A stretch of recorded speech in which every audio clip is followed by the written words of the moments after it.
सुप्रभात बच्चों। मैं आज मुखलाल संस्कृत उपशास्त्री महाविद्यालय बंधु छपरा भोजपुर से ऑनलाइन क्लास के माध्यम से आप सबों को सर्वनाम के शेष बचे भेद जो हैं 6 भेद में से पिछले क्लास में पुरुषवाचक शब्द के बारे में बताया गया था और आज के क्लास में उससे आगे आप लोगों को निश्चयवाचक सर्वनाम से आगे की जानकारी दी जाएगी। तो सबसे पहले तो आपको बताया गया था आपको कि सर्वनाम के कितने भेद हैं, 6 भेद हैं, जिसमें से पुरुषवाचक पहला है। तो पुरुषवाचक के बारे में जानकारी दिया गया था कि उसके 3 भेद हैं, उत्तम पुरुष, मध्यम पुरुष और अन्य पुरुष। तीनों के उदाहरण परिभाषा सहित दिया गया था। अब आगे आज निश्चयवाचक सर्वनाम के बारे में जानेंगे। तो निश्चयवाचक सर्वनाम को हम लोग अंग्रेजी में डिफिनिट प्रोनाउन भी कहते हैं।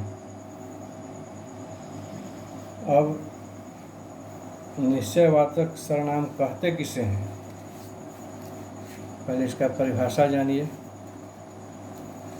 तो जो सर्वनाम पास की या दूर की वस्तु या व्यक्ति की ओर निश्चित संकेत करते हैं वे निश्चय सर्वनाम कहलाते हैं। फिर से सुन लीजिए, जो सर्वनाम पास की या दूर की वस्तु या व्यक्ति की ओर निश्चित संकेत करते हैं वह निश्चयवाचक सर्वनाम कहलाते हैं। निश्चयवाचक सर्वनाम का रूप, निश्चयवाचक सर्वनाम का दूसरे भाषा में हम लोग ये भी कह सकते हैं कि जिस सर्वनाम से वक्ता के पास या दूर की किसी वस्तु के निश्चय का बोध होता है उसे निश्चयवाचक सर्वनाम कहते हैं। जैसे उदाहरण इसका मैं, हम करें, सॉरी, जैसे यह, वह। और इसका उदाहरण लीजिए तो पास की वस्तु के लिए क्या है, तो यह कोई नया काम नहीं है, यह जो है वह निश्चयवाचक सर्वनाम हुआ। दूर की वस्तु के लिए रोटी मत खाओ क्योंकि वह जली है, यहाँ वह जो है वह निश्चयवाचक सर्वनाम हुआ। अब इसके भी दो प्रयोग जो है मुख्य रूप से 2 हैं। कौन कौन? जैसे बताया आपको, निकट की वस्तुओं के लिए यह हो रे और दूर की वस्तुओं के लिए वह हो रे। तो कुछ शब्द ऐसे होते हैं जो निश्चयवाचक सर्वनाम तथा पुरुषवाचक सर्वनाम दोनों प्रकार से प्रयोग किए जा सकते हैं। इसलिए इनके प्रयोग में सावधानी हम लोग को बरतना आवश्यक है।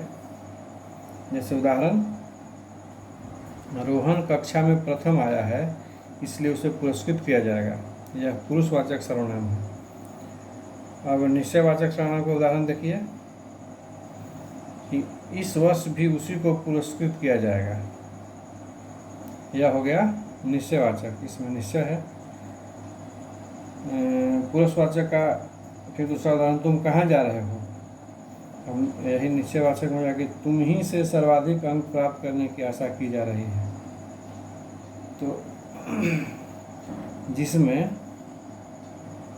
निश्चित संकेत होता है उसे हम निश्चयवाचक सर्वनाम कहते हैं। अब जो है तीसरा है अनिश्चयवाचक सर्वनाम, जिसको हम लोग अंग्रेजी में इंडिफिनिट प्रोनाउन कहते हैं। तो अनिश्चयवाचक सर्वनाम किसे कहते हैं? तो जिस सर्वनाम के प्रयोग से किसी निश्चित प्राणी या वस्तु का बोध न हो वे अनिश्चयवाचक सर्वनाम कहलाते हैं। या दूसरी भाषा में हम लोग यह भी कह सकते हैं कि जिस सर्वनाम से किसी निश्चित वस्तु का बोध न हो उसे अनिश्चयवाचक सर्वनाम कहते हैं। जैसे कोई, कुछ। इसका उदाहरण लीजिए, ऐसा न हो कि कोई आ जाए, यहाँ कोई जो है अनिश्चयवाचक सर्वनाम है। अब कुछ का उदाहरण लीजिए कि उसने कुछ नहीं खाया, इसमें कुछ जो है सो अनिश्चयवाचक सर्वनाम है। इसी प्रकार कुछ से यहाँ पढ़े हैं, तो कुछ इसमें अनिश्चयवाचक सर्वनाम है। तो कहीं, किसी, कुछ आदि अनिश्चयवाचक सर्वनाम शब्द हैं। अब जो है चौथा जो है संबंधवाचक सर्वनाम है। तो संबंधवाचक सर्वनाम का परिभाषा क्या है? इसको हम लोग अंग्रेजी में रिलेटिव प्रोनाउन कहते हैं। वाक्य में प्रयुक्त दूसरे संज्ञा सर्वनाम शब्दों से संबंध दिखाने वाले सर्वनाम संबंधवाचक सर्वनाम कहलाते हैं। वाक्य में प्रयुक्त दूसरे संज्ञा या सर्वनाम शब्दों से संबंध दिखाने वाले सर्वनाम संबंधवाचक सर्वनाम कहलाते हैं। या इसको हम लोग ये भी कह सकते हैं कि जिस सर्वनाम से वाक्य में किसी दूसरे सर्वनाम से संबंध स्थापित किया जाए उसे संबंधवाचक सर्वनाम कहते हैं। जैसे जो, सो, जिसने, उसने, जहाँ, वहाँ आदि ये सब संबंधवाचक सर्वनाम हैं। जैसे उदाहरण इसका, जो सोएगा वो, जो सोएगा सो खोएगा। जो है सो, जो और सो दोनों यहाँ क्या है? संबंधवाचक। जो करेगा सो भरेगा, इसमें भी जो और सो संबंधवाचक है। जिसकी लाठी उसकी भैंस, यहाँ जिसकी और उसकी संबंधवाचक है। जो सत्य बोलता है वह नहीं डरता, तो यहाँ जो और वह जो है संबंधवाचक है। जो आया है सो जाएगा, यहाँ पर जो और सो फिर संबंधवाचक है।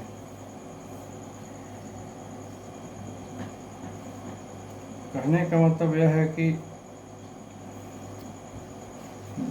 जो वाक्य में प्रयुक्त दूसरा संज्ञा या सर्वनाम शब्दों से संबंध दिखाने वाला जो सर्वनाम है उसको हम लोग संबंधवाचक सर्वनाम कहते हैं। अब पांचवा है प्रश्नवाचक सर्वनाम। इसको हम लोग अंग्रेजी में कहते हैं इंट्रोगेटिव प्रोनाउन। अब इसका परिभाषा है कि जिस सर्वनाम का प्रयोग प्रश्न पूछने के लिए होता है उसे हम प्रश्नवाचक सर्वनाम कहते हैं। या इसको दूसरा वाक्य में लिख सकते हैं कि प्रश्न करने के लिए जिन सर्वनामों का प्रयोग होता है उन्हें प्रश्नवाचक सर्वनाम कहा जाता है।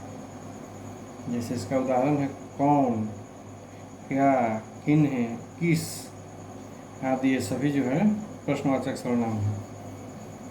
तो इसका उदाहरण है कि एक उदाहरण लीजिए, वह सीढ़ियों में कौन खड़ा है, यहाँ कौन जो है प्रश्नवाचक है।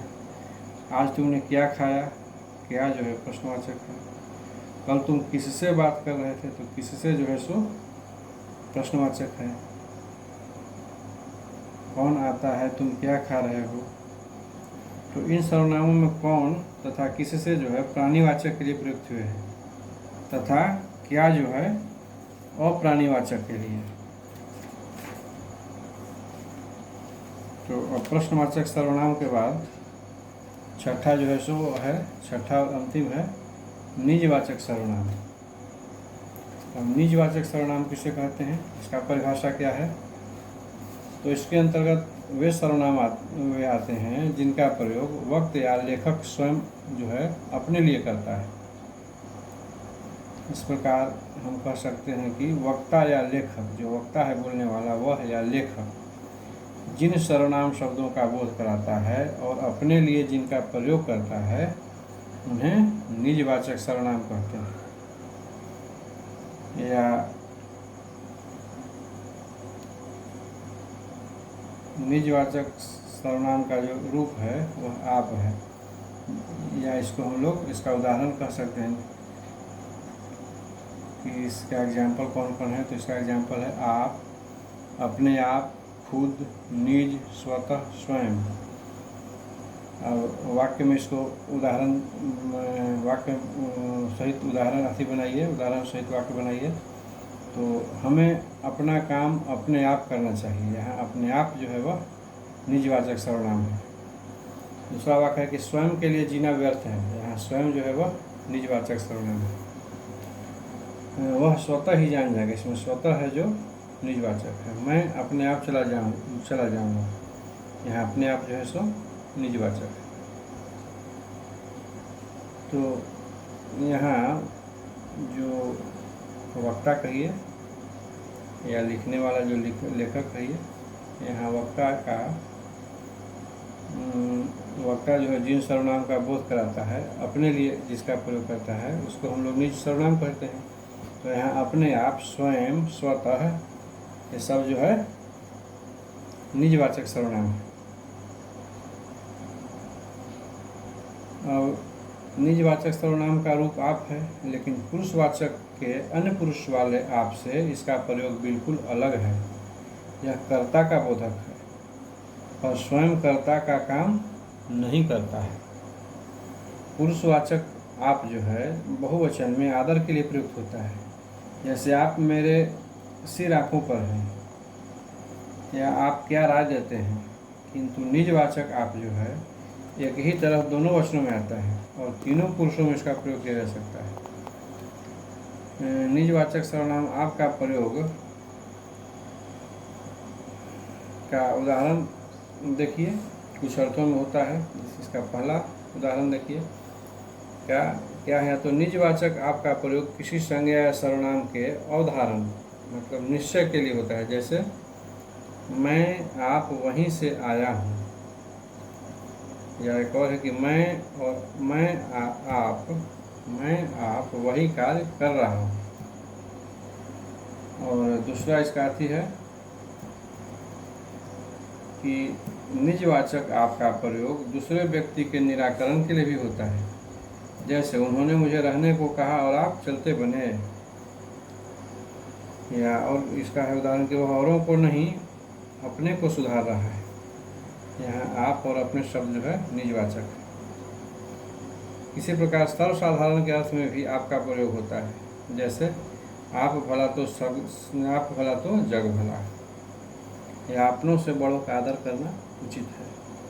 यहाँ दोनों वाक्य में आप और अपने यह जो है निजवाचक है। इसी प्रकार अवधारण के अर्थ में भी कभी कभी आपके साथ ही जोड़ा जाता है, जैसे मैं आप ही चला था, यह काम आप ही हो गया, मैं यह काम आप ही कर लूँगा। यहाँ पर आप ही जो है सो निजवाचक सर्वनाम है, ये तीनों वाक्य में। तो इस प्रकार निजवाचक सर्वनाम का उदाहरण से जानकारी हम लोग प्राप्त किए। और आज के क्लास में इतना ही शेष अगले क्लास में आप सबों को जानकारी दी जाएगी। तब तक के लिए आप सभी बच्चों को शुभ दिन।